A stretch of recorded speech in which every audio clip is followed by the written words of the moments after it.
Alrighty guys, so this is my Ruroc Atlas 4.0 Track Edition helmet. And I want to make this review kind of talking about all the things I like and dislike about this helmet and everything that's going on with the brand Ruroc.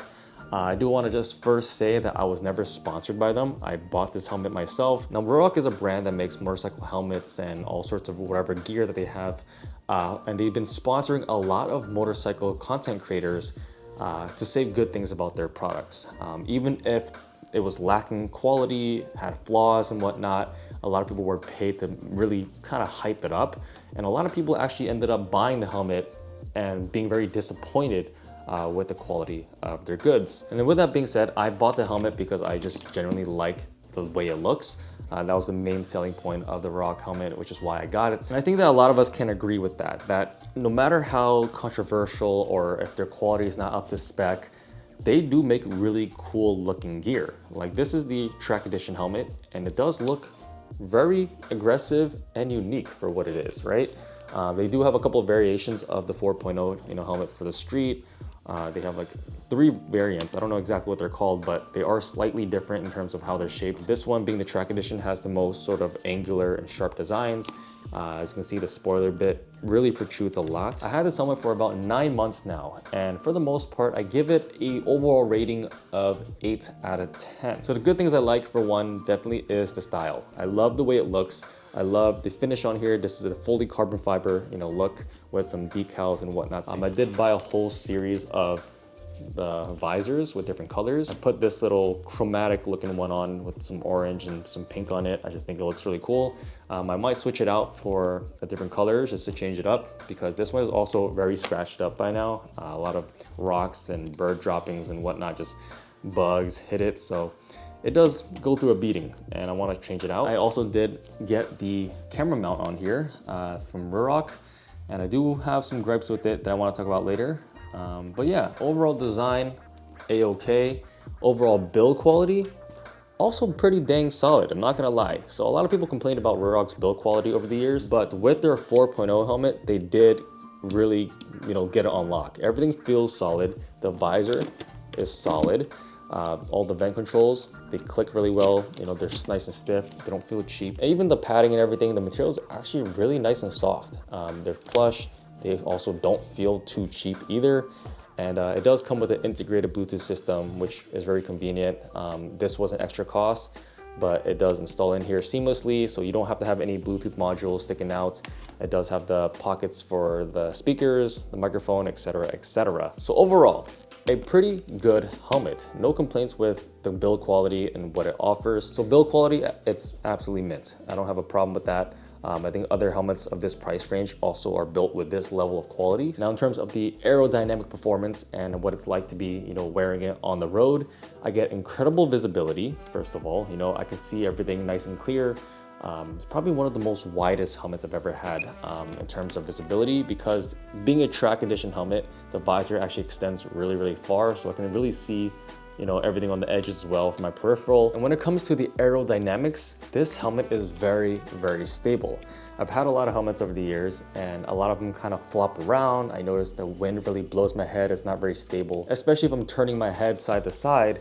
A lot of times the wind kind of pushes my head like so, but with this helmet being very narrow and kind of long, and with this very aggressive spoiler, I know a lot of people tend to think it's a joke at this point, like how can a helmet really do all that much? But it really does. Your head becomes much more stable. No matter where I point my head, it's just stuck in the position. It doesn't feel like I'm flopping around at all. Now I'm gonna talk about the cons, and there's actually quite a few. The first thing is the camera mount. So the camera mount on here is very small, and it does contour to the original shape of the helmet, but the 3M adhesive is pretty much a joke. It doesn't stay on whatsoever. I actually had that problem with all of my helmets. Anything that's 3M attached doesn't stay put for the GoPro or camera mounts. There's just too much weight on the front that it's dragging it down, and even from the wind pushing it, it always separates. So what I had to do is actually put a little bit of resin just to really permanently adhere it, so there's really no way that this is coming off anymore. I did have to use some tape just to kind of cover it just in case it ever does come apart. The next thing is the noise levels. This thing is very, very loud. Now it is something that they did mention for the track edition. It has to do with the ventilation and also the padding. So the material that they use on this helmet is a little bit more hollowed out just to save weight, but because of that, there's a lot of noise. I can hear so much of the outside noise, so much of the wind, and that's why I did actually tape off the vents in the front, because there's too much wind coming in where it's just blowing in my face. So literally every single vent on this helmet has been blocked off. The top ones are fully closed, the front is taped off. We only have one passive exhaust vent, which I'm letting it be. The third thing is the Bluetooth system on here. It doesn't have any problem with the connectivity. It connects right away. You know, all the functions work, but the volume is very, very low. And that also has to do with the fact that there's too much noise coming into this helmet that I hear more road than there is speaker. So what I had to do is actually relocate all of the speakers on here. I'm not even using the speaker pockets anymore. And even when I try to use the little foam pieces to extend the speakers closer to my ear, that didn't help either. It's because also the cheek lining is actually kind of blocking the speakers. So you're actually listening through the foam to listen to the speaker, which is not really a very efficient design. So I actually mounted the speakers on top in front of this area. Like these straps, they kind of have a long piece of foam that actually interferes with the speaker pockets. So I put it in the front of that. This control module back here is pretty useless in terms of actually trying to press the buttons. The location in the back does, I guess, streamline the helmet to make it more flush.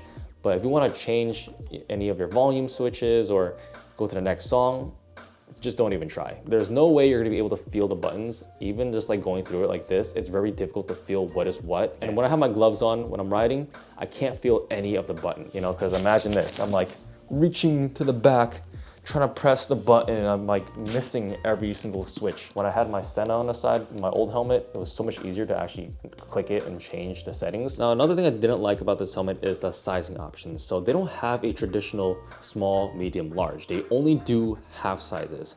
So it kind of does limit the sizes for your head. I typically wear a medium-sized helmet, but because they didn't have a medium, they had a small/medium or a medium/large.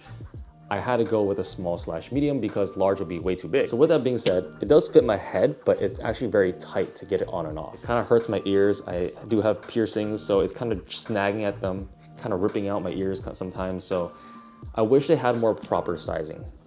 I don't think the half sizes are really all that great. So yeah, that's pretty much everything about the helmet, pros and cons wise. But at the end of the day, I still like the helmet enough to still use it. But yeah, I gotta say, it's not as bad as people make it seem. I know a lot of their products in the past were kind of wonky, but I do trust the newer ones. They have been improving and they've been getting better over the years, making better quality helmets. Now, is it worth the price? I think that's subjective. You know, you can get a helmet of this kind of quality for much less, for sure. You know, you can get something for like 300 bucks that offers everything that this offers. I just wish that they offered a little bit more for the price besides just the brand, because my Scorpion helmet was about the same price, but it came with a feature where you can actually adjust the cheek pads to be tighter or looser with the pump that is built into it. I haven't seen any other helmet manufacturer do that, but that is something that is amazing that I think every helmet should have. I'm not gonna crap on Ruroc for not implementing that because no other brand does it either. So yeah, is this helmet worth the price range? Because it's pretty pricey, you know, it's like $600–700. And if you add the accessories, you're easily hitting $1,000. I'd say if you just want to be 100% practical and just get the most bang for your buck, this is not the helmet for you.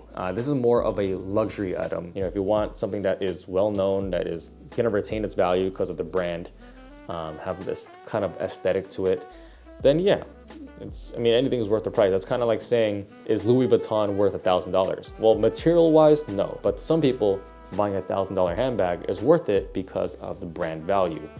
So that's what I'm saying. Like, it kind of depends on what you're looking for. I would say overall, it's not too bad. Just don't get any of their accessories. You know, that's the part that I don't like. Don't get their accessories though. If you're worried about the noise levels and all the wind, don't get the track edition, get the street version. It's not gonna have that problem. Just the track version has that problem with the excess noise. But yeah, you can always tape it off like I did, cover the vents, and you'll be good. So That's my review.